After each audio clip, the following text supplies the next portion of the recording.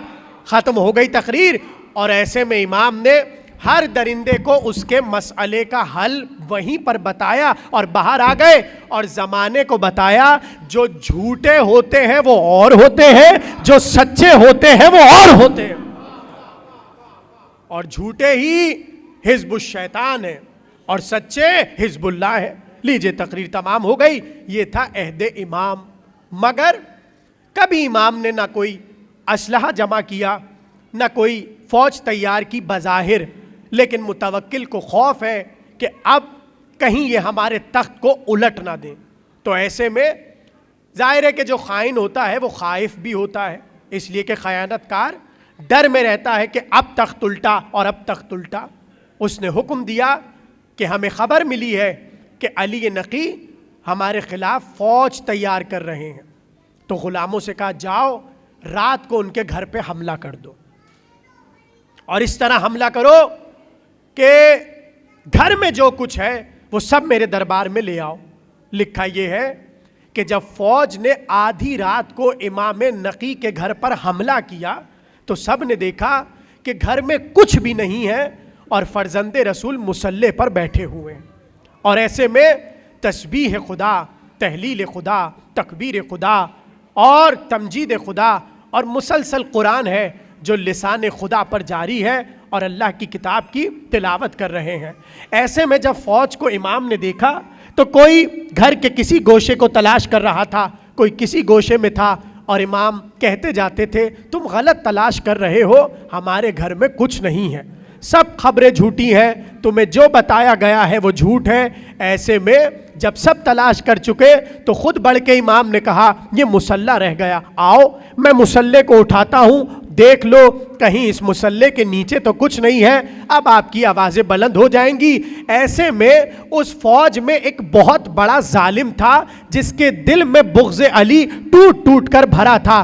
اس نے کہا بلایا تو متوکل نے ہے ہی انہیں, مگر میں چاہتا ہوں کیوں نہ گردن میں رسی کو باندھ دوں اور امام کو کھینچ کر میں دربار میں لے جاؤں, ہاں عزادارو، جب گردن میں رسی بندھی ہوگی تو میرے معصوم مولا کو وہ وقت یاد آیا ہوگا، فاطمہ زہرا کا گھر جل رہا تھا، علی کی گردن میں رسی کو باندھا گیا تھا اور کشا کشا لے کر علی کو جا رہے تھے دربار کی طرف، مگر یہ علی کا وہ بیٹا ہے کہ لکھا تاریخوں میں ہے، اتنی اذیت دی گئی امام نقی کو اور اتنی توہین کی گئی امام نقی کی، مجھے نہیں پتا کہ جملے آپ کیسے سنیں گے۔ گردن میں جب رسی کو باندھا اور دربار میں داخل کیا، مجھے معاف کیجئے گا، مجھ سے یہ روایت پڑھی نہیں جاتی، مگر میں ہمت کر کے پڑھ رہا ہوں اور مجھے نہیں پتا یہ جملے کیسے سنیں گے آپ۔ کہتے ہیں جب دربار میں داخل کیا گیا، متوکل شراب پی رہا تھا اور اپنے چند دوستوں کو لے کر وہ شراب کے گھونٹ اپنے دہن میں ڈال رہا تھا۔ ایسے میں جیسے ہی اس کی نظر امام پہ پڑی، مولا مجھے معاف کرے، یہ جملے کتابوں میں اور مقاتل میں لکھے ہیں، جیسے ہی امام پر نظر پڑی تو ایک بار ایک شراب کا پیالہ امام کی سمت بڑھا دیا اور بڑھا کر کہنے لگا، آؤ علی نقی شراب پیو۔ کتنا آہستہ یہ جملہ آپ نے سن لیا۔ ارے صاحبان تطہیر، وہ کہ جن کا لہو، جن کا گوشت اس نجاست سے بہت دور ہے، اس سے کہہ رہا ہے ذرا جام تو اٹھاؤ۔ ایک بار امام نے جلال کے عالم میں کہا، اے بدبخت، خدا نے ہمارے لہو کو اور ہمارے گوشت کو ان تمام نجاستوں سے دور کیا ہے، مگر میں ہاتھوں کو جوڑ کر کہوں مولا، رات کی تاریکی تھی، چند لوگ تھے جنہوں نے دربار میں حاضر کیا اور شراب ہاتھوں میں تھی، مگر مولا وہ شام کا دربار تھا، آپ کی پھوپھی شرابیوں کے مجمع۔ بس آخری جملے ہیں عزادارو، یہ ہے دور امام نقی۔ مسلسل ظالم جابر بادشاہ امام کی توہین کرتا رہتا ہے، اور یہی وہ دور ہے، یہی وہ متوکل ہے کہ جس نے امام حسین کے حرم کو اور کربلا کو مسمار کروا دیا اور اسی کے حکم سے دریا کو کاٹ کر حسین کی قبر کی طرف بڑھا دیا گیا، مگر بحر عظمت قبر حسین کہ دریا حسین کی قبر کا طواف کرتا رہا مگر امام کی قبر کو گزند نہ پہنچایا۔ ہاں عزادارو، میں ایک جملہ کہوں، اگر درد رکھتے ہیں دل میں، آج خدا نخواستہ یا ماضی میں جب ہمیں یہ خبر ملی تھی کہ سامرہ میں دھماکہ ہو گیا اور امام کا گنبد شہید ہو گیا، یا جو بزرگ بیٹھے ہیں کبھی خبر ملی ہوگی عہد صدام میں کہ حرم حسین پر حملہ ہو گیا، یا چلیے سامنے کی بات سن لیجئے، ابھی شام پر دشمنوں کا قبضہ ہوا، کیسے دل تڑپ رہے تھے آپ کے، ہائے بی بی کا حرم، ہائے مولا کا حرم۔ اب ذرا سوچئے ہمارا عالم یہ ہے کہ جب خبر سنتے ہیں دل تڑپ جاتا ہے، جب امام نقی کو بتایا ہوگا حسین کی قبر کو مسمار کر، اس وقت امام کا عالم کیا ہوگا۔ آخری جملے تقریر کے، اور ایسے میں روایت ہے کہ اتنی عظمت بتائی قبر حسین کی کہ ایک بار امام پر تپ چڑھ گئی، بخار آ گیا، تو ایک بار اپنے غلام کو بلوایا اور کہا کسی کو مخصوص کر دے، میری طرف سے اسے رقم دے اور کہہ دے کہ جاؤ جاؤ کربلا جاؤ اور میرے لیے دعا کر دو۔ اس نے قدموں پہ ہاتھ رکھ کر کہا آپ خود امام ہیں، مجھے کربلا بھیج رہے ہیں اپنی شفا کے لیے۔ ایک بار آنسو صاف کر کے کہا ہم بھی امام ہیں مگر حسین۔ اللہ اکبر، یہ ہے عظمت قبر حسینی۔ آپ نے گریہ کیا، ابھی تابوت برآمد ہوگا، مگر میرے جملے یاد رکھیے گا، آوارہ وطنی میں آپ کے امام کا جنازہ اٹھا، مگر یہ وہ امام ہے کہ جس نے اپنی زندگی میں بڑے غم دیکھے، بڑی مصیبتیں دیکھی۔ ایک مصیبت اور سن لو، شاہ بلد کو جانتے ہو نا، جنہیں سید محمد کہتے ہیں، 24 برس کے تھے، جوانی کے عالم میں حضرت دنیا سے سدھارے۔ جب امام نقی کو پتا چلا میرا بیٹا مارا گیا، سامرہ سے بلد تک پا پیادہ بغیر نالین کے اپنے بیٹے کا جنازہ اٹھانے گئے، اور جب جنازے پر پہنچے سینے سے لگا لگا کر علی نقی نے بڑا ماتم کیا، مگر میں ہاتھوں کو جوڑ کر کہوں مولا، جوان کے لاشے پہ آئے تھے مگر کلیجے پہ برچھی کا پھل تو نہ۔ ہائے مولا، حسین نے لاشے علی اکبر اٹھایا، آخری جملہ تقریر کا، ایک بار ظالم نے زہر دے دیا، کلیجہ کٹنے لگا۔ اور یہ تو تاریخ امامت ہے کہ کس کس طرح تمہارا ہر امام یا مسموم مارا گیا یا تلواروں سے مارا گیا۔ ہاں زادارو، جب جگر کٹنے لگا نا، جسے زہر دیا جاتا ہے اسے بڑی پیاس لگتی ہے، اس کے منہ سے دھواں نکلتا ہے، اس لیے کہ جگر پھٹنے لگتا ہے، جگر کٹنے لگتا ہے۔ لکھا یہ ہے کہ جب امام نقی کو زہر دیا گیا، دہن سے دھواں نکل رہا تھا اور پیاس سے جگر کٹ رہا تھا۔ اب میرا دل کہتا ہے ایک بار کربلا کا رخ کیا ہوگا اور رو کے کہا ہوگا السلام علیکہ یا ابا عبداللہ، لے آؤ تابوت۔ آخری جملہ ہے، عزادارو تمہارا مولا نقی دنیا سے سدھارا، آوارہ وطنی میں دنیا سے سدھارے، مگر جب گزر گئے ایک بیٹا موجود ہے، نام حسن عسکری ہے، بڑے محبت سے باپ کو غسل دیا، باپ کو کفن دیا، باپ کا جنازہ اٹھایا، اپنے گریبان کو چاک کر لیا، مگر میں ہاتھوں کو جوڑ کر کہوں اے حسن عسکری خوش نصیب ہو، بابا کا جنازہ اٹھایا۔ ہائے سید سجاد،